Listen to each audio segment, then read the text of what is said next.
ನಾವು ಈ ಧ್ಯಾನ ಮಾಡ್ತೀವಿ. ವಾಕ್ಯಗಳನ್ನು ನಾವು ಪವಿತ್ರ ಆತ್ಮನಲ್ಲಿ ಅಭಿಷೇಕಿಸು. ಪವಿತ್ರ ಆತ್ಮನೆ, ನಾನು ನಿನ್ನ ಸ್ವಾಗತಿಸ್ತೇನೆ. ನೀನು ನಮ್ಮ ಒಳ್ಳೆಯ ಬೋಧಕನಾಗಿದ್ದೀರಿ. ಈ ವಾಕ್ಯದ ಮುಖಾಂತರವಾಗಿ ನಮ್ಮ ಮಕ್ಕಳ ಸಂಗಡ ಅತಿ ಸ್ಪಷ್ಟವಾಗಿ ಪವಿತ್ರ ಆತ್ಮೆ ಮಾತನಾಡು. ಈ ವಾಕ್ಯದಲ್ಲಿ ಅಡಕವಾಗಿರುವ ಎಲ್ಲ ಗುಪ್ತ ವಿಷಯಗಳನ್ನು ನಿಮ್ಮ ಮಕ್ಕಳ ಅರ್ಥವಾಗುತ್ತೀರಿ, ನಿನ್ನ ಮಕ್ಕಳು ಗ್ರಹಿಸುತ್ತೀರಿ. ಅದನ್ನು ವಿವರಿಸುವುದಕ್ಕೆ ನಿನ್ನ ಜ್ಞಾನ ವಿವೇಕದಿಂದ ದಯಪಾಲಿಸು. ಮತ್ತು ವಾಕ್ಯಗಳ ಪ್ರತಿಗಳ ಆತ್ಮಕ್ಕೆ ಈ ವಾಕ್ಯ ಜೀವವನ್ನು ಉಂಟಾಗಲಿ, ಪ್ರೋತ್ಸಾಹವಾಗಲಿ, ಅವರ ಭಕ್ತಿ ಅಭಿವೃದ್ಧಿಯಾಗಲಿ. ಯೇಸು ನಾಮದಲ್ಲಿ ಆಮೆನ್. ಇವತ್ತು ನಾವು ಧ್ಯಾನ ಮಾಡ್ತೇವೆ ರೋಮಾಪುರದೊಳಗೆ ಬರೆದ ಪತ್ರಕ್ಕೆ 12ನೇ ಅಧ್ಯಾಯದಲ್ಲಿ 1ನೇ ವಾಕ್ಯ. ರೋಮನ್ಸ್ 12:1. ಆದ್ದರಿಂದ ಸಹೋದರರೇ, ದೇವರ ಕನಿಕರವನ್ನು ನಿಮ್ಮ ನೆನಪಿಗೆ ತಂದು ನಿಮ್ಮನ್ನು ಬೇಡಿಕೊಳ್ಳುವುದೇನೆಂದರೆ, ನೀವು ನಿಮ್ಮ ನಿಮ್ಮ ದೇಹಗಳನ್ನು ದೇವರಿಗೆ ಮೀಸಲಾಗಿಯೂ ಮೆಚ್ಚುಗೆಯಾಗಿಯೂ ಇರುವ ಸಜೀವ ಯಜ್ಞವಾಗಿ ಅರ್ಪಿಸಿರಿ. ಇದೇ ನಿಮ್ಮ ವಿವೇಕ ಪೂರ್ವಕವಾದ ಆರಾಧನೆ. ಆದ್ದರಿಂದ ಸಹೋದರರೇ, ದೇವರ ಕನಿಕರವನ್ನು ನಿಮ್ಮ ನೆನಪಿಗೆ ತಂದುಕೊಂಡು ನಿಮ್ಮನ್ನು ಬೇಡಿ ಅಂದರೆ ದೇವರ ಕನಿಕರವನ್ನು ನೆನಪದೆ ಆಲೋಚನೆಯಲ್ಲಿ ಪಾಪ ಪರಿಹಾರವಾಗಬೇಕಾದ್ರೆ ಗೋರಿ ಕುರಿಯ ರಕ್ತವನ್ನು ಇವತ್ತು ದೇವರ ವಿಷಯ ಕಾರಣದಿಂದ ಆತನ ರಕ್ತವನ್ನು ಕೊಟ್ಟು ನಿಂತಾಗೆ ಆ ರಕ್ತ ಯಾವಾಗಲೂ ಜೀವ ಉಂಟು. ಯಾವ ರಕ್ತ ನಮ್ಮ ಪಾಪದ ಸಾಮರ್ಥ್ಯ. ದೇವರ ಕನಿಕರವನ್ನು ನಿಮ್ಮ ನೆನಪಿಗೆ ತಂದುಕೊಂಡು ಬೇಡಿಕೊಳ್ಳುತ್ತದೆ. ನೀವು ನಿಮ್ಮ ನಿಮ್ಮ ದೇಹಗಳನ್ನು ದೇವರಿಗೆ ಮೀಸಲಾಗಿಯೂ ಮೆಚ್ಚಿಗಾಗಿರುವ ಸಜೀವ ಯಜ್ಞವಾಗಿ ಅರ್ಪಿಸಿರಿ. ಇದೇ ನಿಮ್ಮ ವಿವೇಕಪೂರ್ವಕದ ಆರಾಧನೆ. ದೇವರಿಗೆ ಬೇಕು ಇಂಥ ಆರಾಧಕರು ಬೇಕು, ಇಂಥ ಆರಾಧಕರು ಹುಡುಕ್ತಾರೆ, ಇಂಥ ಆರಾಧನೆ ಆಶೀರ್ವಾದ, ಇಂಥ ಆರಾಧನೆ ಉಪಯೋಗ ಮಾಡ್ತಾರೆ. ಆದರೆ ಆ ವಿವೇಕಪೂರ್ವಕ ಆರಾಧಕರು ಆಗಬೇಕಾದ್ರೆ ಯಾವ ರೀತಿಯಲ್ಲಿ ನಮ್ಮ ದೇಹಗಳನ್ನು ಸಮರ್ಪಣೆ ಮಾಡಬೇಕು, ಹೇಗೆ ಎಂಬುದಾಗಿ ಕೆಲವೊಂದು ವಿಷಯ ಅತಿ ಸರಳವಾಗಿ ಅತಿ ಸ್ಪಷ್ಟವಾಗಿ ನಾನು ಎಕ್ಸ್ಪ್ಲೈನ್ ಮಾಡ್ತೇನೆ. ಒಂದು ಮಾಡಿ ಬರೆದುಕೊಳ್ಳುತ್ತಾರೆ. ಫಸ್ಟ್ ಪಾಯಿಂಟ್ ಆಗಿದೆ, ದಿನಾಲು ನಮ್ಮ ಶರೀರದ ಅಂಗಾಂಗಗಳನ್ನು ನೀತಿಯ ಕೃತ್ಯಗಳನ್ನು ಮಾಡುವುದಕ್ಕೆ ಸಮರ್ಪಿಸುವವರು ಆಗಬೇಕು.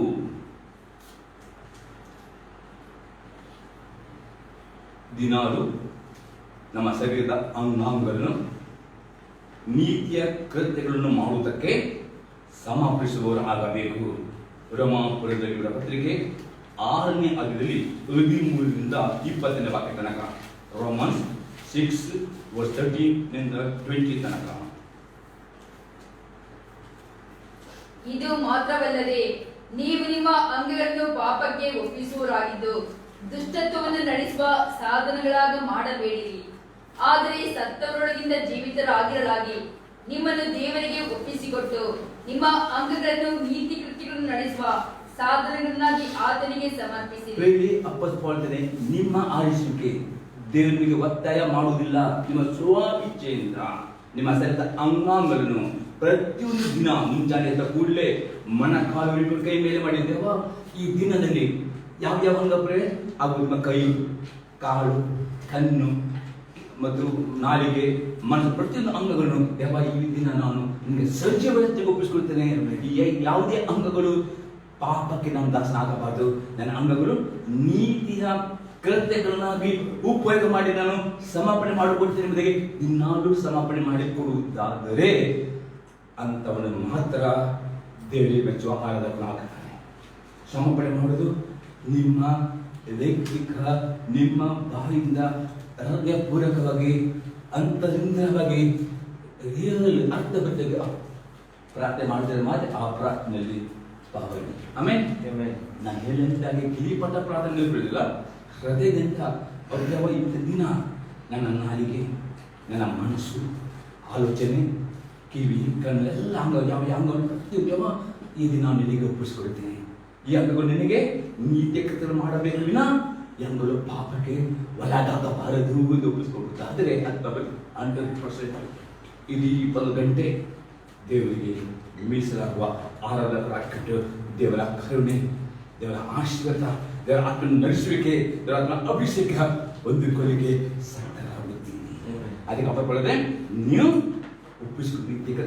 ನೀವು ಒಪ್ಪಿಸಿಕೊಳ್ಬೇಕು. ನೀವು ಒಪ್ಪಿಸಿಕೊಳ್ಳದೆ ದೇವರ ಆತ್ಮನ ಎಂದಿಗೂ ಒತ್ತಾಯ ಮಾಡಿ. ಎಕ್ಸಾಂಪಲ್ ತಗೊಂಡ್ರೆ, ಒಂದು ವೇಳೆ ನೀವು ಪ್ರಾರ್ಥನೆ ಮಾಡುವಾಗ ನಾಲಿಗೆ ಒಪ್ಪಿಸಲಿಕ್ಕೆ ಕೊಡಲಿಲ್ಲವಾದರೆ ಸೈತಾನನ ಕದಬಿಡುತ್ತಾನೆ. ಇನ್ನ ಎಲ್ಲ ಹುಡುಗರು ಸೈತನ ಪ್ರಾರ್ಥನೆ ಕೇಳ್ತಾನೆ, ನೆನಪಿರಲಿ ಎಲ್ಲ ಹುಡುಗರು ಕೇಳ್ತಾನೆ, ನಾಲಿಗೆ ಒಪ್ಪಿಸ್ಕೊಡ್ಲಿಲ್ಲ. ಅದಕ್ಕೆ ಕೆಲಸ ಮಾಡ್ತಾನೆ, ಕೋಪ ತರ್ತಾನೆ, ನಾಲಿಗೆಲಿ ಎಲ್ಲ ಬೈಗಳು ಸಾವುಗಳೆಲ್ಲ ಬೆಳಿಗ್ಗೆ ಪ್ರಾರ್ಥನೆ ಮಾಡಿದ್ದಾನೆ, ಆದ್ರೆ ನಾಲಿಗೆ ಒಪ್ಪಿಸ್ಕೊಡ್ಲಿಲ್ಲ. ಯಾಕಂದ್ರೆ ಒಪ್ಪಿಸ್ಕೊಡ್ತಾರೆ ಕಟ್ಟ ಮಾತು ಮಾತಾಡಕ್ಕೆ ಆಗುದಿಲ್ಲ, ಕೋಪ ಬಂದರೂ ಸಬ್ಬಿಸ್ಲಿಕ್ಕೆ ಆಗುದಿಲ್ಲ, ಅದಕ್ಕೆ ಒಪ್ಪಿಸ್ಕೊಡ್ಲಿಲ್ಲ. ಸೈತಾನ ಮಾಡ್ತಾನೆ, ಬೇಕಿದ್ದು ಏನೋ ತರ್ತಾನೆ, ಆ ನಾಲಿಗೆಲಿ ಎಲ್ಲ ಬೈತಾರೆ, ಸಟ್ಟು ಎಲ್ಲ ಮಾಡಿಬಿಡ್ತಾನೆ. ಆಗ ಯಾರಿಗೆ ಒಪ್ಪಿಸ್ಕೊಟ್ಟಿದ್ದೀರಿ ಅಂಗವನ್ನು? ಆಗ ನೀವು ಬೇಕು ಪ್ರಾರ್ಥನೆ ಆಯ್ತಾ, ಬೆಳಿಗ್ಗೆ ತುಂಬಾ ಪ್ರೇರ್ ಮಾಡಿದ್ದೀರಿ, ಆದ್ರೆ ಬರಲಿಕ್ಕೆ ಹೋಯ್ತಾ? ನಿಮ್ಮ ಪ್ರಾರ್ಥನೆ ದೇವರಿಗೆ ಮೆಚ್ಚುಗೆ ಆಗಬೇಕಾ? ನಿಮ್ಮ ಒಂದು ಅಂಗವನ್ನು ನಿತ್ಯ ಕೃತ್ಯಗಳನ್ನು ಮಾಡುವ ಸಾಧನಗಳಿಗೆ ನೀವೇ ಸಮರ್ಪಣೆ ಮಾಡಬೇಕೆಂಬುದೇ ಅಪೊಸ್ತಲರು ಹೇಳ್ತಾನೆ. ಅನಂತವಾಗಿ ಯಾಕೆಂದರೆ ಪಾಪವು ನಿಮ್ಮ ಮೇಲೆ ಅಧಿಕಾರ ನಡೆಸದು. ಹಾಗೆ ಮಾಡಿದರೆ ಪಾಪಕ್ಕೆ ನಿಮ್ಮ ಮೇಲೆ ಅಧಿಕಾರ ಇಲ್ಲ. ಆಮೇಲೆ ಸೈತಾನಿದ್ದಾನೆ, ಆತ ನಿಮ್ಮ ಪ್ರಾರ್ಥನೆ ಕೇಳುತ್ತಾನೆ, ಮೆಸೇಜ್ ಕೇಳುತ್ತಾನೆ, ಬರುತ್ತಾನೆ, ಮೆಲ್ಲನೆ ಬರುತ್ತಾನೆ, ಇವೇ ಸಾಕು ನಾನಾ ರೀತಿಯ ಬದಲಾವಣೆ ಉಂಟು ಬರುತ್ತಾನೆ. ಆದರೆ ನೀವು ಸಮರ್ಪಣೆ ಮಾಡುತ್ತಾರೆ, ಅವನಿಗೂ ಪಾಪಕ್ಕೂ ನಿಮ್ಮ ಮೇಲೆ ಅಧಿಕಾರ ಇಲ್ಲವೇ ಇಲ್ಲ. ಅನಂತರ ನೀವು ಧರ್ಮಶಾಸ್ತ್ರಕ್ಕೆ ಅಧೀನರಲ್ಲ, ಕೃಪೆಗೆ ಅಧೀನರಾಗಿದ್ದೀರಷ್ಟೇ. ಆಮೇಲೆ ನೀವು ಧರ್ಮಶಾಸ್ತ್ರ ಅಧೀನಲ್ಲ, ಕೃಪೆಗೆ ಅಧೀನರಾಗಿದ್ದೀರಷ್ಟೇ. ಕೃಪೆ ಧರ್ಮಶಾಸ್ತ್ರದಲ್ಲಿ 100% ವಿದ್ಯೆಗೆ ಡಿಮಾಂಡ್ ಇತ್ತು, ಆದರೆ ವಿದ್ಯೆರಾಗಲಿಕ್ಕೆ ಶಕ್ತಿ ಇರಲಿಲ್ಲ. ಪಾಪ ಪರಿಹಾರಕ್ಕೆ ಅವರಿಗೆ ಪದೇ ಪದೇ ಬಲಿ ದಾನಗಳನ್ನು ಯಜ್ಞವನ್ನು ಸಮರ್ಪಣೆ ಮಾಡಬೇಕು. ಕೃಪೆಯಲ್ಲಿ ನಮ್ಮ ಪಾಪಕ್ಕೆ ಬಲಿದಾನ ಬೇಡ, ಯೇಸು ರಕ್ತ ಯಾವಾಗ ಉಂಟು. ಮತ್ತು ಕೃಪೆಯಲ್ಲಿ ನಮಗೆ ದೇವರ ಬಗ್ಗೆ 100% ವಿದ್ಯೆ ಡಿಮಾಂಡ್ ಉಂಟು, ಹಾಗೆ ಪವಿತ್ರಾತ್ಮನ ಶಕ್ತಿ ಉಂಟು ವಿದ್ಯರಾಗುವುದಕ್ಕೆ. ಅದು ಕೃಪೆಯಾಗಿದೆ. ಅದರಲ್ಲಿ ಅವರಿಗೆ ಶಕ್ತಿ ಇಲ್ಲ, ಆದರೂ ಅವರು ತಮ್ಮ ಬಲದಿಂದ ವಿದ್ಯರಾಗ್ತಿದ್ರು. ಅದೇ ಹೊಸ ನಂಬಿಕೆಯಲ್ಲಿ ನೀವು ಒಪ್ಪಿಸಿಕೊಟ್ಟರೆ ಸಾಕು, ಪವಿತ್ರಾತ್ಮನ ನಿಮಗೆ ಸಹಾಯ ಮಾಡುತ್ತದೆ. ಕೃಪೆ ಎಂದು ಹೇಳ್ತದೆ. ಅನಂತರ ಹಾಗಾದರೇನು, ನಾವು ಧರ್ಮಶಾಸ್ತ್ರಾಧೀನರಲ್ಲ, ಕೃಪಾಧೀನರಾಗಿದ್ದೇವೆಂದು ಪಾಪವನ್ನು ಮಾಡಬಹುದು? ಎಂದಿಗೂ ಮಾಡಬಾರದು. ಅನೇಕರಿಗೆ ತಪ್ಪು ಅರ್ಥ ಮಾಡಿ, ಕೃಪೆ ಉಂಟು, ಎಷ್ಟು ಪಾಪ ಮಾಡಿದ್ರು ಹಣ ಕೊಡುವುದಿಲ್ಲ, ಓರಿದ ಬಿಡುವುದಿಲ್ಲ, ಕುರಿ ಬಿಡುವುದಿಲ್ಲ, ಒಪ್ಪಿಕೊಂಡು ರಕ್ತವು ಒಕ್ಕಟ್ಟಾಗಿ ಬರುತ್ತದೆ ಅಲ್ಲ? ಎಷ್ಟು ರಕ್ತ ಒಕ್ಕಟ್ಟಾಗಿ ದುಡ್ಡು ಯಾವಾಗಲೂ ಅದು ಕರುಣೆ ಆಗಿದೆ ಕೃಪೆ. ಆದರೆ ಕೃಪೆ ಉಂಟು ಪಾಪ ಮಾಡಬಹುದು. ಅನೇಕ ದೇವರ ಮಕ್ಕಳು ಹೌದು ಏನು ಕರೆಗೊಳ್ಳಿಬಿಟ್ಟ, ಆ ಕಾಲ ಕರೆಗೊಳ್ಳಿದೆ, ಕರೆಯಿಲ್ಲದೆ ಎಷ್ಟು ದೇವ ನಾನು ಶ್ರಮಿಸು, ನಮ್ಮ ದೇವರ ಕರುಣೆ ನನ್ನಲ್ಲಾಗಿದ್ದಾನೆ. ಆ ರಕ್ತ ನಮ್ಮ ಮೇಲೆ ಪ್ರಾರ್ಥನೆ ಮಾಡಿ ನಮ್ಮ ಮೇಲೆ ಬರುತ್ತದೆ, ನಮ್ಮ ಪಾಪ ತೊಲಗುತ್ತದೆ. ಅದೇ ಕೃಪೆ ಉಂಟು ಪಾಪ ಮಾಡಬಹುದು, ಎಂದಿಗೂ ಮಾಡಬಾರದು. ಅನಂತರವಾಗಿ ನೀವು ಯಾವನಿಗೆ ದಾಸರಂತೆ ವಿಧೇಯರಾಗುತ್ತೇವೆಂದು ನಿಮ್ಮನ್ನು ಒಪ್ಪಿಸಿಕೊಡುತ್ತೀರೋ ಆ ಯಜಮಾನನಿಗೆ ದಾಸರಾಗಿ ಇರುವಿರೆಂಬುದು ನಿಮಗೆ ಗೊತ್ತಿಲ್ಲವೋ? ಪಾಪಕ್ಕೆ ದಾಸರಾದರೆ ಮರಣವೇ ಫಲ. ಬರ್ತದೆ, ನೀವು ಯಾವನಿಗೆ ದಾಸರಂತೆ ಒಪ್ಪಿಸಿಕೊಡುತ್ತೀರೋ ಆ ಯಜಮಾನಿಗೆ ನೀವು ದಾಸರಾಗಿರ್ತೀರಿ. ಪಾಪವನ್ನು ಮಾಡುವುದು ನಿಮ್ಮ ಆರಿಸುವಿಕೆ. ಪಾಪಕ್ಕೆ ದಾಸರಾದರೆ ಏನು ಫಲ ಬರ್ತದೆ? ಸ್ವಲ್ಪ ಎಂಜಾಯ್ಮೆಂಟ್ ಸಿಗ್ತದೆ, ಸ್ವಲ್ಪ ಕೆಲವರು ಕುಡಿಯುತ್ತಾರೆ, ಬಾಯಿ ಎಷ್ಟು ರಮ್ ಕುಡಿದೆ ಅಂತ ನಿದ್ರೆ ಬರ್ತವರಿಗೆ. ಕೆಲವು ಸ್ವಲ್ಪ ಸಿಗರೇಟ್ ಹೊಡೆದು ಅಂತ ತೃಪ್ತಿ ಆಯಿತು, ಕೆಲವು ಸ್ವಲ್ಪ ವ್ಯಭಿಚಾರ ಮಾಡುತ್ತಾರೆ, ಕೆಲವು ಪುಣ್ಯಗಳನ್ನು ನೋಡ್ತಾರೆ. ಬೇರೆ ಪಾಪ ಮಾಡುವಾಗ ಪಾಪ ಸ್ವಲ್ಪ ಎಂಜಾಯ್ ಬರ್ತದೆ, ಅದರ ನಂತರ ಬರ್ತದೆ ದೇವರ ಶಿಕ್ಷೆ. ಮರಣ ಎಂದರೇನು? ದೇವರ ಕೋಪ, ಶಿಕ್ಷೆ, ಕಷ್ಟ, ರೋಗಗಳು ಬರ್ತವೆ ಮರಣ ನಂತರ. ಕೂಡಲೇ ಸದ್ಯದಲ್ಲಿ ಸಾಗುದಿಲ್ಲ, ಆದರೆ ಸೈತಾನ ಏನು ಮಾಡ್ತದೆ? ದೇವರ ಕೋಪ ಬರ್ತದೆ, ಶಿಕ್ಷೆ ಬರ್ತದೆ, ನಷ್ಟಗಳು ಬರ್ತವೆ, ರೋಗಗಳು ವ್ಯಾಧಿಗಳು ಬರ್ತವೆ. ಯಾಕೆ? ಪಾಪದ ದಾಸರದೆ ಮರಣ ಫಲ. ಆದರೆ ಅದಕ್ಕೆ ಮತ್ತೆ ಏನು ಮಾಡಬೇಕಾದ್ರೆ ನಂಬಿಕೆ ಎಂಬ ವಿಧೇಯತ್ವಕ್ಕೆ ದಾಸರಾದರೆ ನೀತಿಯ ಫಲ. ನಂಬಿಕೆ ಎಂಬ ವಿಧೇಯತ್ವಕ್ಕೆ ದಾಸರಾದರೆ ನೀತಿಯು ಫಲ ಸಿಗ್ತದೆ. ನೀತಿಯ ಫಲ ಏನು? ಆಶೀರ್ವಾದ. ನೀತಿವಂತನಿಗೆ ದೇವರ ದಯ ದೊಡ್ಡ ಪುರಾಣಿತ ಅವಶ್ಯಕತೆ. ನೀತಿವಂತ ಪ್ರಾರ್ಥನೆ ಕೇಳಿದರು ರಕ್ಷಿತನಮೇನು. ಇದು ಫಲ ಬೇಕಾ? ನಂಬಿಕೆ ಎಂಬ ಬರೀ ನಾನು ನಂಬಿದ್ದೇನೆ, ಅನೇಕ ತುಂಬಾ ನಂಬುತ್ತೀರಪ್ಪ, ವಿದ್ಯೆಗೆ ಬರವ ಯೋಗದ ಕಷ್ಟ ವಿದ್ಯಾರ್ಥಿಗಳಿಗೆ ಕಷ್ಟವಿಲ್ಲ. ನಮ್ಮ ದೇವರ ಆತ್ಮನಿದ್ದಾನೆ, ಕೃಪೆ ಉಂಟು. ಆ ಪವಿತ್ರಾತ್ಮನು ನಾನು ಒಪ್ಪಿಸ್ಕೊಟ್ರೆ ಸಾಕು ನಮಗೆ ಸಹಾಯ ಮಾಡುತ್ತಾನೆ. ಆಮೇಲೆ ನನ್ನ ಸಾಕ್ಷಿ ತುಂಬ ಉಂಟು ಪ್ರಿಯರೇ. ಈಗ ಸ್ಪ್ರೇ ಮಾಡಿ ನನ್ನ ಜೀವಿತ ಮೇಲೆ ಬರೀ ಒಪ್ಪಿಸ್ಕೊಟ್ರೆ ಸಾಕು ಪವಿತ್ರಾತ್ಮನು ಸಹಾಯ ಮಾಡುತ್ತಾರೆ. ಪ್ರಾರ್ಥನೆ ಮಾಡಬೇಕು, ಉಪವಾಸ ಮಾಡಬೇಕು, ಎಲ್ಲದಕ್ಕೂ ಪ್ರೇರಣೆ. ನಮ್ಮ ಶರೀರದಲ್ಲಿ ನಾವು ಅನೇಕ ಸರಿ ಬಲಹೀನರಾಗ್ತೇವೆ. ಅದೇ ದೇವರ ಆತ್ಮ ಒಪ್ಪಿಸ್ಕೊಟ್ರೆ ನಮ್ಮ ಬಲಹೀನದಲ್ಲಿ ಆತನ ಶಕ್ತಿ ಕೊಡುತ್ತಾನೆ. ಆಮೇಲೆ ಪ್ರಾರ್ಥನೆ ಮಾಡಲಿಕ್ಕೆ, ಉಪವಾಸ ಮಾಡಲಿಕ್ಕೆ, ದೇವರ ಸೇವೆ ಮಾಡಲಿಕ್ಕೆ ಬಿದ್ದಾದರೆ ನೀವು ಒಪ್ಪಿಸಿಕೊಳ್ಳುವುದರೆ ನೀತಿಯು ನಿಮಗೆ ಫಲವಾಗಿ ಸಿಗ್ತದೆ. ಒಪ್ಪಿಸಿಕೊಳ್ಳುತ್ತಿದ್ದರೆ ನೀವು ನೀತಿವಂತರಾಗುವುದಿಲ್ಲ. ದೇವರ ಎದುರಿನಲ್ಲಿಯೂ ದೋಷಗಳಾಗ್ತೀರಿ. ಸೈತಾನ ಏನ್ ಮಾಡ್ತಾನೆ, ಏಕ ಅವನಿಗೆ ನೀನು ಆ ಮತದಾನ ತಿಂದು ನೋಡು, ತುಂಬಾ ರುಚಿ ತಿಂದರೆ ಹಾಗೆ ಸೈತಾನ ಪಾಪ ಮಾಡು, ತುಂಬಾ ಎಂಜಾಯ್ ಸಿಗ್ತದೆ, ಎಷ್ಟೋ ಎಂಜಾಯ್ ಸಿಗ್ತದೆ ಪಾಪ ಮಾಡಿದ್ರೆ. ಪಾಪ ಮಾಡಿದ ನಂತರ ಅವನೇ ಬರ್ತಾನೆ ಇಡೀಲಿಕ್ಕೆ, ಅಟ್ಯಾಕ್ ಮಾಡಲಿಕ್ಕೆ. ಎಂದಿಗೂ ಸೈತಾನಿಗೆ ಒಪ್ಪಿಸ್ಕೊಡಬೇಡ್ರಿ, ಪಾಪಕ್ಕೆ ದಾಸರಾಗಬೇಡ್ರಿ. ನಂಬಿಕೆ ಎಂಬ ವೀಳ್ಯತೆ ಒಪ್ಪಿಸಿಕೊಳ್ಳುವುದರೆ ನೀತಿ ಫಲವಾಗುತ್ತದೆ ಅಂತ. ಆದರೆ ನೀವು ಮುಂಚೆ ಪಾಪಕ್ಕೆ ದಾಸರಾಗಿದ್ದರು, ನಿಮಗೆ ಕಲಿಸಲ್ಪಟ್ಟ ಬೋಧನೆಗೆ ನೀವು ಮನಪೂರ್ವಕವಾಗಿ ಅಧೀನರಾದ್ದರಿಂದಲೂ ಪಾಪದಿಂದ ಬಿಡುಗಡೆಯನ್ನು ಹೊಂದಿ ನೀತಿಗೆ ದಾಸರಾದ್ದರಿಂದಲೂ ದೇವರಿಗೆ ಸ್ತೋತ್ರವಾಗಲಿ. ಈ ರೋಮಾಪುರದ ಪತ್ರಿಕೆ ಅಪಸ್ಪರ ಬರೆಯ ಫಸ್ಟ್ ಅದೇ ನೋಡ್ತೇವೆ. ಆ ರೋಮಾಪುರದವರು ಅವರು ವಿಗ್ರಹಾರಾಧನೆ ಮಾಡುವವರು, ಕುಡಿಯುವರು, ವ್ಯಭಿಚಾರಿಗಳು, ಪೋರ್ನೋಗ್ರಫಿ, ಬ್ಲೂ ಫಿಲ್ಮ್, ನಾನಾ ರೀತಿಯ ಕಾಮಾಭಿಲಾಷೆ ಪಾಪ ಮಾಡಿದವರು ಸುವಾರ್ತೆ ಕೇಳಿ ನೀರಿನ ನಂತರ ಆ ಪಾಪಗಳ ಪರಿಗ್ರಹ ಬಿಟ್ಟೇ ಬಿಟ್ಟರು. ಈಗ ನೀತಿವಂತರಾಗಿದ್ದಾರೆ. ಅದೇ ನೀತಿವಂತ ಏನು, ಬರೀ ನಂಬಿಕೆ ಮಾತ್ರ. ಫಸ್ಟ್ ನಂಬಿಕೆ, ನೀನದಿಸ್ತನ ಸಭೆ, ಆನಂತರ ವಿಧೇಯತೆ. ಇವೇನು ಮಾಡಿದ್ರು, ನಂಬಿದರು, ನೀಂದಿಸ್ಕೊಂಡರು, ಸಭೆಗೆ ಬಂದರು, ಹಬ್ಬದ ಬೋಧಕೆಯಲ್ಲಿ ಮಾಡಿದ್ರು, ಪರಿಗ್ರಹ ಪಾಪವನ್ನು ಬಿಟ್ಟೇ ಬಿಟ್ಟರು. ಅದೇ ಪಾಪ ಅಂದ್ರೆ ಅವರೇ ಪಾಪದಿಂದ ಶಾಪದಿಂದ ಬಿಡುಗಡೆ ಸಿಕ್ಕಿತು. ಅವ್ರು ನೀತಿವಂತ ದೇವರು ಸ್ತೋತ್ರ ಮಾಡುತ್ತಾನೆ ಅಂತ ಹೋಗಿ. ನಿಮ್ಮ ನರಭಾವದ ಬಲಹೀನತೆ ದೆಸೆಯಿಂದ ಲೋಕ ರೀತಿಯಾಗಿ ಮಾತಾಡುತ್ತೇನೆ. ಅಧರ್ಮ ಮಾಡುವುದಕ್ಕಾಗಿ ನಿಮ್ಮ ಅಂಗಗಳನ್ನು ಬಂಡಿತನಕ್ಕೂ ಅಧರ್ಮಕ್ಕೂ ದಾಸರನ್ನಾಗಿ ಒಪ್ಪಿಸಿಕೊಟ್ಟಿದ್ದಂತೆ ಈಗ ಪರಿಶುದ್ಧರಾಗುವುದಕ್ಕಾಗಿ ನಿಮ್ಮ ಅಂಗಗಳನ್ನು ನೀತಿಗೆ ದಾಸರನ್ನಾಗಿ ಒಪ್ಪಿಸಿಕೊಡಿ. ಆ ರೋಮಗಳು ಅವರಾಗಿ ಒಪ್ಪಿಸಿಕೊಡ್ತಾರೆ ಪಾಪವನ್ನು ಮಾಡ್ಲಿಕ್ಕೆ. ನೀವು ಒಪ್ಪಿಸ್ಕೊಟ್ರೆ ಮಾತ್ರ ಪಾಪ ಬರ್ತದೆ ಅಲ್ಲ. ಇಲ್ಲಿ ಪಾಪ ಏನು, ಅದ ಸೈತಾನೇನು ಅವನಿಗೆ ಒತ್ತಾಯ ಮಾಡಿದಲ್ಲ, ಅವನು ಬಂದು ರೂಪದಲ್ಲಿ ಬಂದ ಮಾತಾಡಿದ ಹಾಗೆ ಪಾಪ ಮಾತನಾಡ್ತಾರೆ.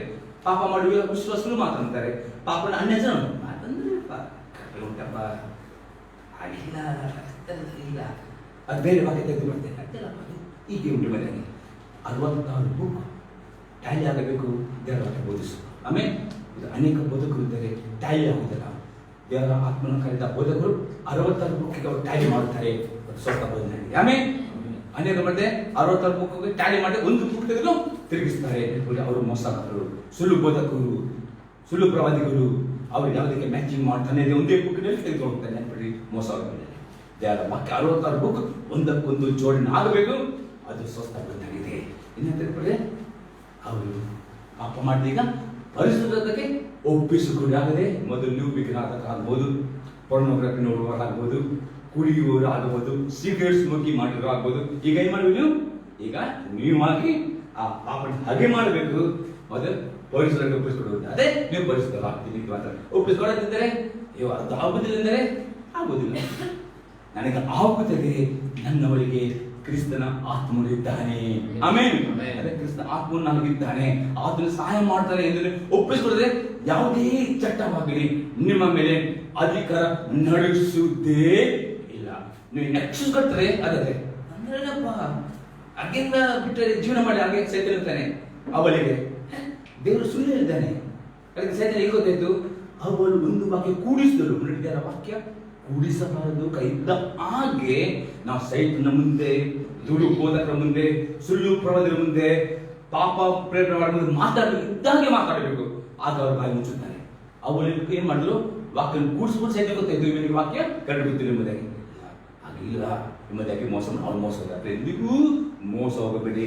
ಸರಿಯಾಗಿ ವಾಕ್ಯ ಕೇಳಿರಿ, ಸರಿಯಾಗಿ ಮಾತನಾಡಿರಿ, ಸರಿಯಾಗಿ ಬಾಯ್ಪಾಠ ಮಾಡಿರಿ, ಸರಿಯಾಗಿ ವಿಧೇಯರಾಗಿರಿ. ಆಗ ಪರಿಸ್ಥಿತಿ ಒಪ್ಪಿಸಿಕೊಂಡ್ರೆ ಪರಿಶುದ್ಧರಾಗ್ತೀರಿ. ಆಗ ನಿಮ್ಮ ಆರಾಧನೆ ದೇವರು ಮೆಚ್ಚುತ್ತಾನೆ.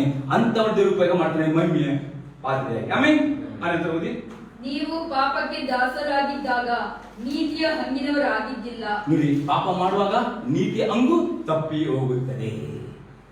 ಏನಾದ್ರೆ ನೀತಿ ಅಂಗು ತಪ್ಪುತ್ತದೆ ಪಾಪ ಮಾಡುವಾಗ, ಅದಕ್ಕೆ ಪಾಪ ಮಾಡಬೇಡ್ರಿ. ಅನಂತರ ಆದರೆ ನೀವು ಆಗ ಮಾಡಿದ ಕೃತ್ಯಗಳಿಂದ ನಿಮಗುಂಟಾದ ಫಲವೇನು? ಸಾಕು. ಪಾಪ ಮಾಡಿದ ಏನು ಫಲ ಬಂತವರಿಗೆ? ರೋಗಗಳು, ಶಾಪಗಳು, ಕಷ್ಟಗಳು ಬಂತು. ಆದರೆ ಬಿದ್ದರಾಗುವಾಗ ಆಶೀರ್ವಾದ, ಕರುಣೆ, ಬಿಡುಗಡೆ, ಪವಿತ್ರ ಅಭಿಷೇಕ ದೇವರು ಉಪಯೋಗ ಮಾಡಿದ್ದಾನೆ. ಆಮೇಲೆ ದೇವರ ಜಾಸ್ತಿ ಸಮಯ ಬೇಡ, ಜಸ್ಟ್ ಚಿಕ್ಕ ಮಗುವಿನಂತೆ ದೇವ ನಾನು ಇಲ್ಲಿದ್ದೇನೆ ಅಂದರೆ ಒಪ್ಪಿಸ್ಬಿಟ್ರೆ ಪವಿತ್ರ ಎಲ್ಲ ನಡೆಸ್ಕೊಂಡು ಆಮೇಲೆ ಬರೀ ಒಪ್ಪಿಸ್ಕೊಳ್ಬೇಕು. ಎಲ್ಲವನ್ನು ಆತನು ಮಾಡುತ್ತಾನೆ. ಅದೇ ಆ ಚಿಕ್ಕ ಮಗುವಿನಾಗಬೇಕಾ? ವಿಧೇಯತೆ ಬೇಕು, ಸಮರ್ಪಣೆ ಬೇಕು. ನೀವಾಗಿ ಅದನ್ನು ಬಲಾತ್ಕಾರ ಮಾಡೋದಿಲ್ಲ. ಅದು ಯಾರು ನಿಮಗೆ ಬಲಾತ್ಕಾರ ಮಾಡಿ ನೀವಾಗಿ ವಾಕ್ಯಕ್ಕೆ ವಿಧೇಯ ಒಪ್ಪಿಸ್ಕೊಳ್ತಾರೆ. ದೇವರ ಆತ್ಮನು ಸಹಾಯ ಮಾಡ್ತಾನೆ, ಅದನ್ನು ನಡೆಸ್ಕೊಂಡು ಹೋಗ್ತಾನೆ, ಆಹಾರದಲ್ಲಿ ಮೆಚ್ಚುತ್ತಾನೆ.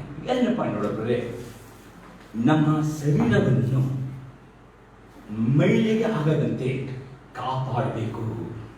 ನಮ್ಮ ಶರೀರವು ಮೈಲಿಗೆ ಆಗದಂತೆ ಪರಿಶುದ್ಧತೆಯಲ್ಲಿ ಕಾಪಾಡಬೇಕು.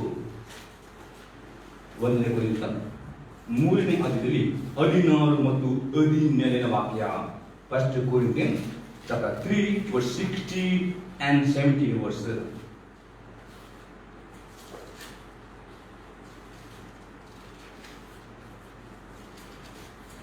ನೀವು ದೇವರ ಆಲಯವಾಗಿದ್ದೀರೆಂದು, ದೇವರ ಆತ್ಮ ನಿಮ್ಮಲ್ಲಿ ವಾಸ ಮಾಡುವುದರೆಂದು ನಿಮಗೆ ಗೊತ್ತಿಲ್ಲವೋ? ಯಾವನಾದರೂ ದೇವರ ಆಲಯವನ್ನು ಕೆಡಿಸಿದರೆ ದೇವರು ಅವನನ್ನು ಕೆಡಿಸುವನು.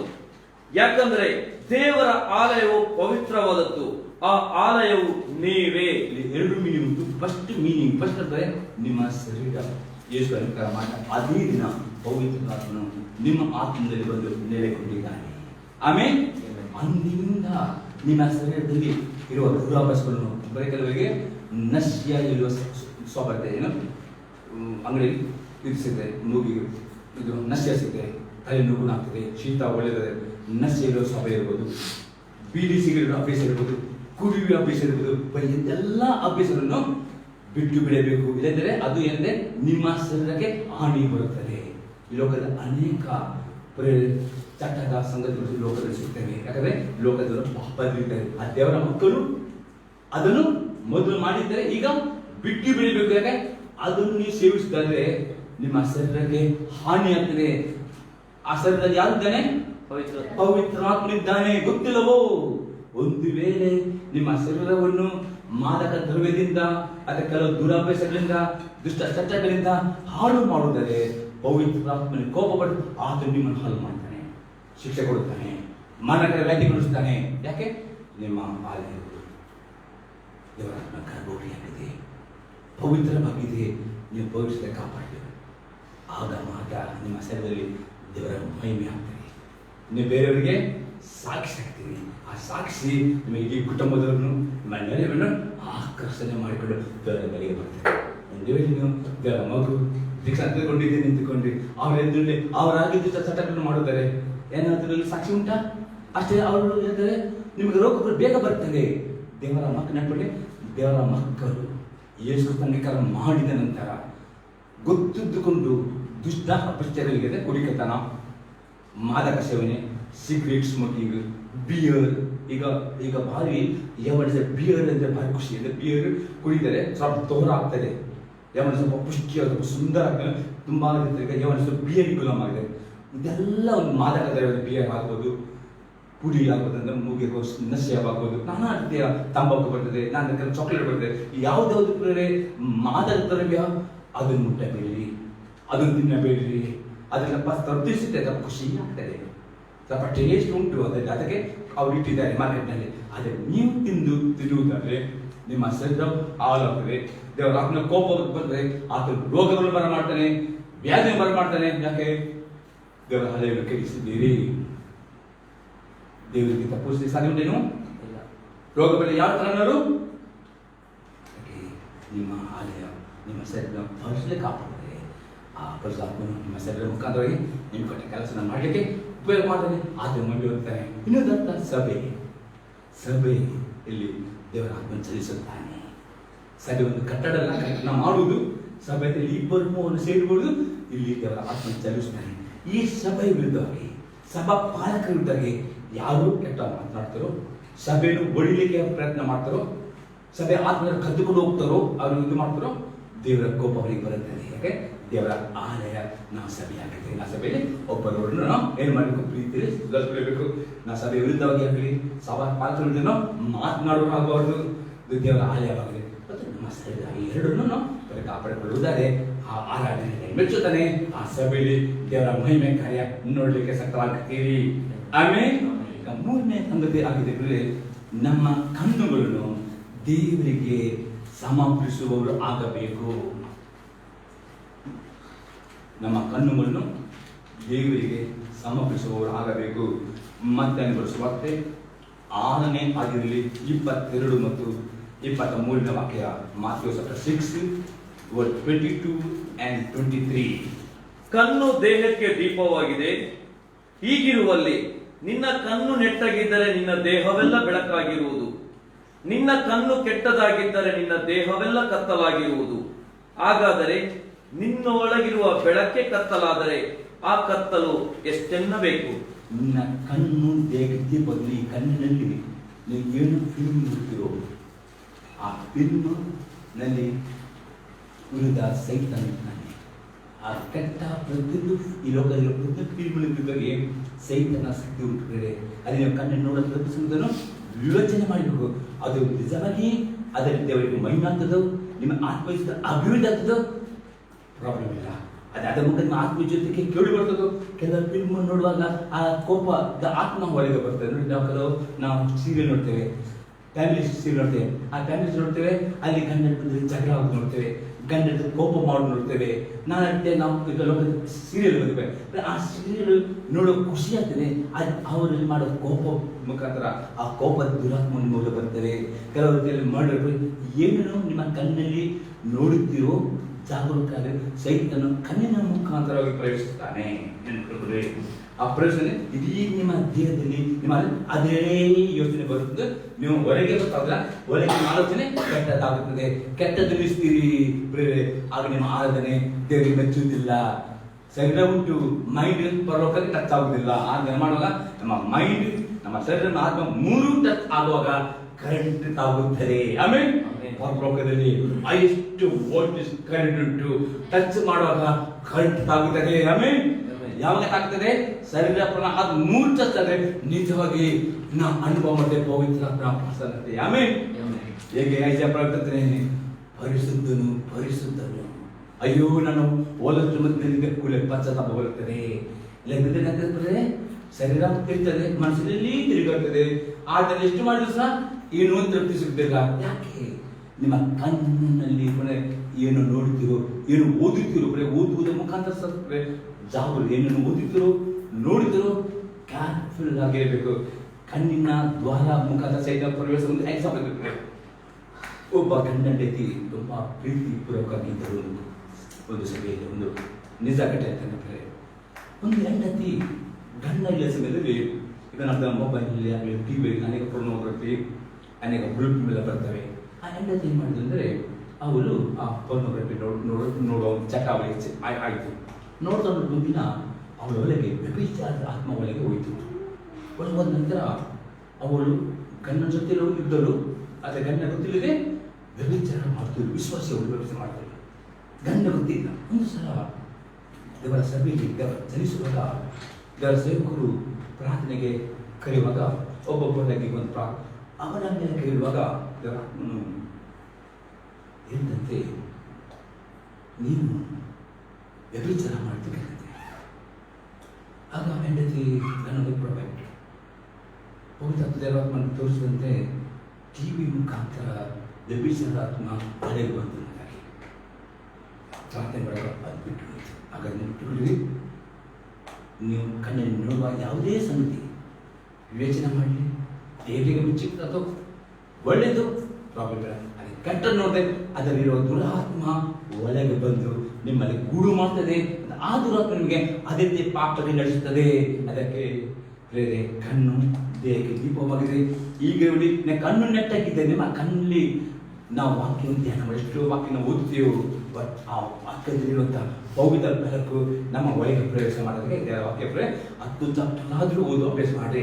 ಹೊಸ ಮಡಿಕೆ ಜಾಸ್ತಿ ಓದಿರಿ, ಅಲ್ಲ ಮಡಿಕೆ ಓದಿರಿ, 10-20 ಚಾಪ್ಟರ್ ಓದಿರಿ, ಮತ್ತು ಧ್ಯಾನ ಮಾಡಿರಿ. ಎಷ್ಟು ವಾಕ್ಯದಲ್ಲಿರುವ ಪವಿತ್ರ ಪ್ರಕಾಶ ನಿಮ್ಮ ಒಳಗೆ ಇಡೀ ನಿಮ್ಮ ದೇಹದ ಕತ್ತಲೆವರೆಗೆ ಹೋಗ್ತದೆ. ವಾಕ್ಯದಲ್ಲಿ ಶಕ್ತಿ ಉಂಟು.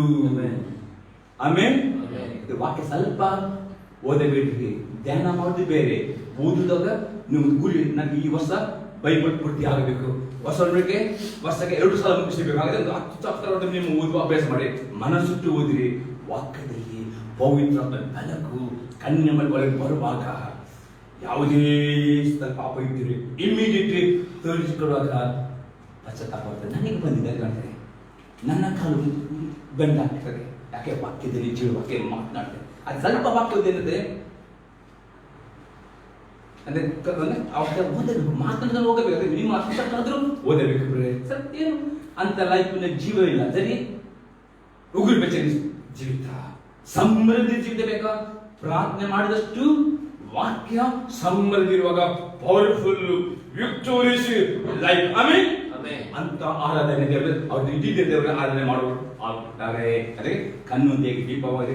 ಈಗ ಕಣ್ಣೆಟ್ಟಗಿದ್ದರೆ ದೇವೆಲ್ಲ ಕಣ್ಣು ಕಟ್ಟದಾಗಿದ್ದರೆ ಒಳಗೆ ಇರ್ತದೆ, ಪಾಪವು ಒಳಗೊಳಗೆ ಇರ್ತದೆ ಆಲೋಚನೆ. ಮತ್ತು ಮಾತನಾಡುವ ಸಹ ಅದೇ ಮಾತನಾಡುತ್ತೆ, ಹೊಲಸು ಮಾತು ಎಲ್ಲಿಂದ ಬರುವುದು? ಒಳಗೆ ಹೋಗಿದೆ ಬಂದದೇ ಬರ್ತದೆ, ಕೋಪ ಬರ್ತದೆ, ಕರಳಿಗೆ ಬೈಗಳು ಬರ್ತದೆ. ಎಲ್ಲಿಂದ ಬರುದು? ಎಲ್ಲಿಯಾದ್ರೂ ನೋಡಿದಿರಿ ಟಿವಿ ಗಂಡ ಜಗಳ ಮಾಡುದು? ಈಗ ಸೀರಿಯಲ್ನಲ್ಲಿ ಏನಿರ್ತದೆ, ಗಂಡ ಜಗಳ ಇರ್ತದೆ ಎಲ್ಲ ನೋಡಿದಿರಿ, ಅಲ್ಲಿ ಗಂಡ ಬೈಯುವುದು ಅದೇ ಬರ್ತದೆ, ಅದೇ ಸ್ಟಾರ್ಟ್ ಆಗ್ತದೆ. ಬೈಬಲ್ ಓದಿದೆ ಸಮಾಧಾನ, ಪ್ರೀತಿ, ಸಂತೋಷ ಎಲ್ಲಿಂದ ಬರ್ತದೆ? ವಾಕ್ಯದ ಮುಖಾಂತರ. ವಾಕ್ಯ ಓದಿರಿ, ವಾಕ್ಯ ದಾನ ಮಾಡಿ, ಆಗ ಒಳಗೆ ಬೆಳಕು ತುಂಬಲ್ಪಡಿರಿ.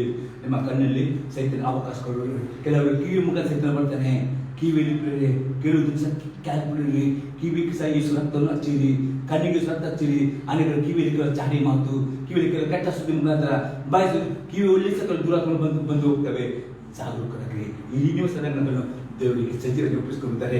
ಅದು ಆರಾಧನೆ ಮೆಚ್ಚು, ಅದು ಆಗಬೇಕು. ಬೆಳವಣಿಗೆ ಹಾಕಿದ್ದಾನೆ. ನಾನು ಮಾಡೋಣ, ದಿನಾಲೂ ಪಾಪಕ್ಕೆ ಸಾಯುವವರು ಆಗಬೇಕು. ಆಮೇಲೆ ದಿನಾಲೂ ಪಾಪಕ್ಕೆ ಸಾಯುವರಾಗಬೇಕು. ರೋಮಾಪುರದವರ ಪತ್ರಿಕೆ 6ನೇ ಅಧ್ಯಾಯದಲ್ಲಿ 11ನೇ ವಾಕ್ಯ, ರೋಮನ್ಸ್ 6:11. ಅದೇ ಪ್ರಕಾರ ನೀವು ಸಹ ನಿಮ್ಮನ್ನು ಕ್ರಿಸ್ತ ಯೇಸುವಿನ ಐಕ್ಯದಿಂದ ಪಾಪದ ಪಾಲಿಗೆ ಸತ್ತವರು, ದೇವರಿಗಾಗಿ ಜೀವಿಸುವರು ಎಂದು ಎಣಿಸಿಕೊಳ್ಳಿರಿ. ದಿನಾಲು ವಾಟರ್ ನೀರಿನಲ್ಲಿ ದೀಕ್ಷಾ ಸ್ನಾನದ ದಿನ ನೆನಪು ಇರಬೇಕು. ಆಮೇಲೆ ಆಮೇಲೆ ನೆನಪುಂಟಾ? ನನಗೆ ಭಯಪಡ ನೆನಪುಂಟ? ಪ್ರತಿ ದಿನ ನಿಮ್ಮ ನೀರಿನ ದೀಕ್ಷಾ ಡೇಟ್ ನಿಮಗೆ ನೆನಪಿರಬೇಕು. ಯಾಕೆ? ಸೈತನಿಗೆ ಹೇಳಬೇಕು ಪಾಪಕ್ಕೆ, ನಾನು ಇಂಥ ದಿನ ನನ್ನ ಪಾಪವನ್ನು ಯೇಸು ದಫನ ಮಾಡಿದ್ದೇನೆ, ಅದು ನಾನು ಪಾಪಕ್ಕೆ ಸಾಯ್ತೇನೆ, ದೇವರಿಗೆ ಜೀವಿಸ್ತೇನೆ. ಅದು ಯಾವ ಪಾಪ? ಎಂತ ದೊಡ್ಡ ಟೆಂಪ್ಟೇಷನ್ ಇದೆ ನಾನು ನನ್ನ ಅನುಭವದಲ್ಲಿ ಅದು ಹೇಳುವಾಗ ಯಾವುದೇ ಪಾಪವು ಯಾವುದೇ ಸೈತನ್ನು ನಿಲ್ಲಿಕ್ಕೆ ಆಗುದಿಲ್ಲ. ಯಾಕೆ? ನೀವು ಸಹ ನಿಮ್ಮ ಕ್ರಿಸ್ತ ಯೇಸುವಿನ ಐಕ್ಯದಿಂದ ಪಾಪದ ಪಾಲಿಗೆ ಸತ್ತವರು. ಯಾಕೆ ಸತ್ತಿದ್ದೇನೆ? ನಾನು 1986ನೇ ಇಸವಿ ಜನವರಿ 1 ತಾರೀಕಿಗೆ ಸಾಯಂಕಾಲ ದಿನ ನಾನು ಬ್ಯಾಪ್ಟಿಸ್ಮಲ್ಲಿ ಸತ್ತಿದ್ದೇನೆ, ಮುಂಬೈ ಪಟ್ಟಣದಲ್ಲಿ. ಆಮೇಲೆ ಅಲ್ಲಿ ಬಿಲಿಸ್ ಮಾಡಿದ ಸರಿ ನಾನು ಸೈತಾನೆ 1986 ಇಸವಿ ನಾನು ಸತ್ತಿದ್ದೇನೆ, ಈಗ ನಾನು ಜೀವಿಸ್ತೇನೆ. ಹಾಗೆ ನೀವು ಸೈತಾನಿಗೆ ಆ ಪಾಪವನ್ನು ಪ್ರೇಮ ಕೆಲವರು ಕುಡಿತಾರೆ. ಯಾಕೆ ಹೇಳಿದ್ರೆ ಕೆಲವು ಕುಡಿಯುವವರಿಗೆ ಕುಡಿಯುವಾಗ ಸಣ್ಣ ಕುಡಿಯುತ್ತಾರೆ. ಇದಿರುವಾಗ ಕುಡಿತನ ಮಾಡಿ ಬಿಡುವುದಿಲ್ಲ. ಯಾಕೆ? ನಾನು ಆ ದಿನ ಸತ್ತಿದ್ದೇನೆ. ಕೆಲವರು ಇರ್ತಾರೆ ನನ್ನ ರೀತಿಯಲ್ಲಿ ನಿಮ್ಮ ಸ್ನೇಹಿತರಿಗೆ ಕೆಲಸ ಮಾಡೋದು ಅವರಿಗೆ ನಿಮ್ಮ ಸಾಕ್ಷಿಯನ್ನು ತನ್ನಿರಿ. ಅವರು ಪಾಪ ಮಾಡುವುದಾರೆ ಅದಕ್ಕೆ ಈ ವಾಕ್ಯ ನೆನಪಿನಲ್ಲಿ ಇಟ್ಟುಕೊಳ್ಳಿದರೆ ಅವರು ನಿಮಗೆ ಟೆಂಪ್ಟ್ ಮಾಡುವಾಗ ನೀವು ಹೇಳುವಾಗ ನಿಮ್ಮ ಒಳಗೆ ಪಾಪಕ್ಕೆ ನೀವು ಸಾಯ್ತೀರಿ. ಪಾಪ ನಿಮ್ಮ ಮೇಲೆ ಅಧಿಕಾರ ಮಾಡಲಿಕ್ಕೆ ಆಗುವುದಾಗೆ ನಾನು ಆ ದಿನ ನಾನು ಕ್ರಿಸ್ತ ಸತ್ತಿದ್ದೀನಿ. ಯಾವಾಗ? ನೀನು ದೀಕ್ಷೆಯಲ್ಲಿ ನಾನು ಸತ್ತಿದ್ದೇನೆ, ನಾನು ಹೂಣಿಟ್ಟಿದ್ದೇನೆ. ಈಗ ನಾನು ಜೀವಿಸುವುದು ಯೇಸು ಕ್ರಿಸ್ತನ ನಂಬಿಕೆಯಲ್ಲಿ. ಆಮೇಲೆ ಇದನ್ನು ದಿನ ನೆನೆಸಿಕೊಳ್ಳಬೇಕು. ಆಗ ಮಾತ್ರ ಜಯ ಬಲಿತ ಜೀವಿತ ಅಗಮತ ಆರಾಧಕರಾಗಿದ್ದೀರಿ. ಆಗ ದೇವರ ಆತ್ಮನನ್ನು ಉಪಯೋಗ ಮಾಡುವನಾಗಿದ್ದಾನೆ. 5ನೇ ನೋಡೋದ್ರಲ್ಲಿ ಪಾಪಕ್ಕೆ ಗುಲಾಮರಾಗಬಾರದು. ಪಾಪಕ್ಕೆ ಗುಲಾಮರಾಗಬಾರದು. ರೋಮಾಪುರದ ಪತ್ರಿಕೆ 6ನೇದಲ್ಲಿ 12ನೇ ವಾಕ್ಯ. ರೋಮನ್ಸ್ 6:12. ಹೀಗಿರುವುದರಿಂದ ಸಾಯತಕ್ಕ ನಿಮ್ಮ ದೇಹದ ಮೇಲೆ ಪಾಪವನ್ನು ಆಳಗೊಳಿಸಿ ನೀವು ದೇಹದ ದುರಾಶೆಗಳಿಗೆ ಒಳಪಡಬೇಡಿರಿ. ಏನ್ ತಪ್ಪಿಸ್ಕೊಳ್ಳೋಣ? ಈಗಿರುವುದರಿಂದ ಸಾಯತಕ್ಕ ನಿಮ್ಮ ದೇಹದ ಮೇಲೆ ಪಾಪನ ಆಳಗೊಳಿಸಿ ನೀವು ದೇಹದ ದುರಾಸೆಗಳಿಗೆ ಒಳಪಡಬೇಡಿರಿ. ಸೈತಾನನು ನಮ್ಮ ಶರೀರದಲ್ಲಿ ವಾಕ್ಯ ಕಡಿಮೆ ಓದುವುದಾದರೆ, ವಾಕ್ಯ ಓದಿದ್ರೆ ಈ ಲೋಕದ ಅನೇಕ ದುರಾಸೆಗಳು ನಮಗೆ ಅಟ್ಯಾಕ್ ಮಾಡುತ್ತವೆ. ಲೋಕದಲ್ಲಿರ್ತದೆ ಶರೀರದ ಆಸೆ, ಕಣ್ಣಿನ ಆಸೆ, ಬದುಕುವ ಏನಿರುತ್ತೆ ನಮಗೆ ನಮ್ಮ ರಕ್ತ ಮಾಂಸಕ್ಕೆ ದುಷ್ಪರಿಣಾಮ ತರ್ತವೆ. ವಾಕ್ಯ ಓದದಿದ್ದರೆ, ವಾಕ್ಯ ಕಡಿಮೆ ಓದುವುದಾದರೆ, ಅದಕ್ಕೆ ವಾಕ್ಯ ಕೇಳಿದ್ದಕ್ಕೆ ಓದುವುದಾದರೆ ಇಂದಿಗೂ ನಿಮ್ಮ ಶರೀರ ಸ್ವಭಾವವನ್ನು ಪಾಪಕ್ಕೆ ಒಪ್ಪಿಸಿಕೊಳ್ಳಬೇಡಿ. ಈ ಗುರುತಿಂದ ಸಾಹಿತ್ಯ ನಿಮ್ಮ ದೇಹದ ಮೇಲೆ ಪಾಪ ಆಲೋಚಿಸಿ ನೀವು ದೇಹ ದುರಾಸೆಗಳಿಗೆ ಒಳಪಡಬೇಡಿರಿ. ಯಾರು ಸಾಯಿಸ? ನಿಮಗೆ ದೇವರ ಆತ್ಮನ ಅಭಿಷೇಕ ಬೇಕಾ? ಪವಿತ್ರ ಆತ್ಮ ನಿಮ್ಮ ಸಂಗಡ ಇದನ್ನ ಅನುಭವ ಆಗಬೇಕಾ? ಪವಿತ್ರ ಉಪಯೋಗ ಮಾಡಬೇಕಾ? ಮೆಚ್ಚಾಗ. ಆದರೆ ಪಾಪಕ್ಕೆ ನೀವು ಗುಲಾಮರಾಗಬೇಡಿ. ಪಾಪಕ್ಕೆ ಸ್ವಲ್ಪ ಹೊತ್ತೊಂದರಲ್ಲಿ ಅಲ್ಲ, ಸ್ವಲ್ಪ ಕುಡಿತೇನೆ, ಸ್ವಲ್ಪ ನೋಡುತ್ತೇನೆ ಕೆಟ್ಟತನ, ಸ್ವಲ್ಪ ಕೋಪ ಮಾಡ್ತೇನೆ, ಎಲ್ಲ ಕೋಪ ಮಾಡಿದ್ರೆ ಹಾಗೂ ಸ್ವಲ್ಪ ಕೋಪ ಮಾಡ್ತೇನೆ, ಸ್ವಲ್ಪ ಬೈದಿಲ್ಲ, ಸ್ವಲ್ಪವೂ ಸಹ ಬೇಡ. ಪಾಪಕ್ಕೆ ಗುಲಾಮರಾಗಬೇಡಿ. ಯಾರು ಗುಲಾಮರಾಗಬೇಕು? ಪವಿತ್ರ ಆತ್ಮನಿಗೆ ಗುಲಾಮರಾಗಿರಿ, ವಾಕ್ಯಕ್ಕೆ ಗುಲಾಮರಾಗಿರಿ, ಯೇಸು ಕ್ರಿಸ್ತನಿಗೆ ಗುಲಾಮರಾಗಿರಿ. ವಿನ ಸೈತನಿಗೆ, ಪಾಪಕ್ಕೆ ನಾನು ದಾಸನಲ್ಲ. ನಾನು ಯಾರಿಗೆ ದಾಸನು? ನಾನು ಪವಿತ್ರ ಆತ್ಮನಿಗೆ, ವಿಧೇಯತೆಗೆ, ಯೇಸು ಕ್ರಿಸ್ತನಿಗೆ, ದೇವರಿಗೆ ನಾನು ದಾಸನಾಗಿದ್ದೇನೆ. ಆಮೆನ್. ಆವಾಗ ನಿಮ್ಮ ಆರಾಧನೆ ದೇವರುತ್ತದೆ. ಈಗ 6ನೇ ಪಾಯಿಂಟ್ ನೋಡುವ. ದಿನಾಲು ಪಾಪಾದಿನ ಸ್ವಭಾವಗಳನ್ನು ನಾಶ ಮಾಡುವ ಕಷ್ಟ. ಹೇಗೆ ನಾಶ ಮಾಡ್ತೇನೆ? ನಾನು ಒಳ್ಳೆಯ ಆಸಿಡ್ ಬಾಂಬ್ ಕೊಡುತ್ತೇನೆ ನಾಶ ಮಾಡಲಿಕ್ಕೆ. ನೋಡಿ, ದಿನಾಲು ಪಾಪಾದಿ ಸ್ವಭಾವವನ್ನು ನಾಶ ಮಾಡಬೇಕು. ರೋಮಾಪುರದಲ್ಲಿ ಪತ್ರಿಕೆ 8ನೇ ಅಧ್ಯಾಯ 13ನೇ ವಾಕ್ಯ. ರೋಮನ್ಸ್ 8:13. ನೀವು ಶರೀರ ಭಾವವನ್ನು ಅನುಸರಿಸಿ ಬದುಕಿದರೆ ಸಾಯುವುದು. ಸರಿ ನೋಡಿ, ನೀವು ಶರೀರ ಭಾವವನ್ನು ಅದೇ ಪ್ರಾರ್ಥನೆ ಮಾಡಿದಿರಿ. ಬೈಬಲ್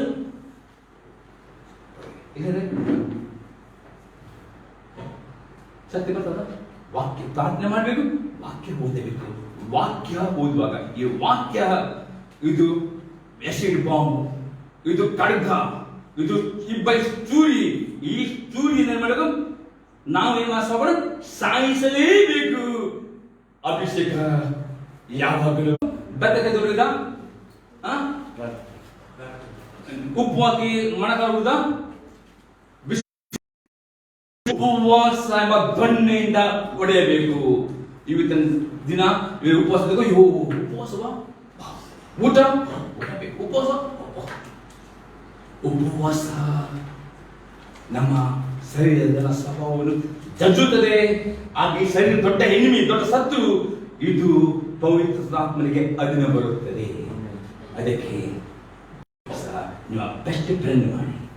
ಆಮೇಲೆ ನಾವು ಅದಕ್ಕೆ ದೇವರ ವಾಕ್ಯ ಅಂದರೆ ನಾವು ಆ ಮುಂದಿನವಾದರೂ ನಡೆಸುವ ಹಾಗೆ ನಾವು ಸಭೆಯಾಗಿ ಉಪವಾಸ ಒಂದು ಊಟವನ್ನಾದರೂ ತ್ಯಾಗ ಮಾಡಿದ್ರೆ ಮತ್ತೆ ಅವ್ರು ಹೇಗೆ ನಡೆಸಿದ್ರೆ ವಿವಿಧರಾಗಿರಿ. ಉಪವಾಸ ಮಾಡಿದರೆ ನಿಮ್ಮ ಶರೀರವು ಜಲಿಸುತ್ತದೆ, ನಿಮ್ಮ ಶರೀರವು ಪವಿತ್ರ ಪ್ರಸ್ವರಕ್ಕೆ, ನಿಮ್ಮ ಮನಸ್ಸು ವಿಧೇಯವಾಗುತ್ತದೆ. ಒಂದು ವೇಳೆ ಈ ಶರೀರವು ಪವಿತ್ರ ಸ್ವರವನ್ನು ತಿರಸ್ಕಾರ ಮಾಡುತ್ತದೆ. ಈ ಮನಸ್ಸು ಕೈಕೊಳ್ಳಲ್ಪಟ್ಟವರು ಆದ ಕಾರಣ ನಿಮ್ಮ ದೇಹದಲ್ಲಿ ದೇವರ ಪ್ರಭಾವವನ್ನು ಪ್ರಕಾಶಪಡಿಸಿರಿ. ಆಮೇಲೆ ಅದು ನಿಮ್ಮ ದೇಹದಲ್ಲಿ ದೇವರ ಪ್ರಭಾವ, ದೇವರ ಪ್ರಕಾಶ ಇತರರು ನೋಡುತ್ತಾರೆ. ಆಮೇಲೆ ನಿಮ್ಮ ಮುಖವೇ ಗೊತ್ತಾಗಿ ನೋಡುವಾಗ ಇವರಲ್ಲಿ ಪವಿತ್ರ ಅಭಿಷೇಕ ಉಂಟು ಎಂಬುದಾಗಿ ನೀವು ಹತ್ತಿರ ಹೋಗುವಾಗ ಆತರ ಓಡುತ್ತಾರೆ. ಶುಗರ್ ಡಯಾಬಿಟಿಸ್ ಬರ್ತದೆ, ಕೆಲವು ಅತಿ ಮಾಂಸ ಗುಲಾಮರಾಗ್ತಾರೆ, ಕ್ಯಾನ್ಸರ್ ರೋಗ ಬರ್ತದೆ. ಈ ರೀತಿ ಭೋಜನಕ್ಕೆ ಗುಲಾಮರಾಗಬಾರದು. ಭೋಜನ ಒಳ್ಳೆ ಇದೆ, ದೇವರ ಅದಕ್ಕೆ ಸರಿಯಾಗಿ ಮಿತವಾಗಿ ಸೇವನೆ ಮಾಡಿದ್ರೆ ನಿಮ್ಮ ಆರೋಗ್ಯ ಹಾಳಾಗುವುದಿಲ್ಲ. ಅತಿ ಸೇವನೆ ಮಾಡಿದ್ರೆ ಅದು ನಿಮ್ಮ ಆರೋಗ್ಯ ಹಾಳಾಗ್ತದೆ, ಆ ಗಿಡಕ್ಕೆ ನಿಮ್ಮ ಶರೀರ ಹಾಳಾಗ್ತದೆ. ಅದಕ್ಕೆ ಅಪೊಸ್ತಲರು ಮಾಡಿ ನಮ್ಮ ಶರೀರ ಹಾಳು ಮಾಡಬಾರದು. ಮತ್ತು ಆದರೂ ದೇಹವು ಆಧಾರಕ್ಕೋಸ್ಕರ ಇರುವ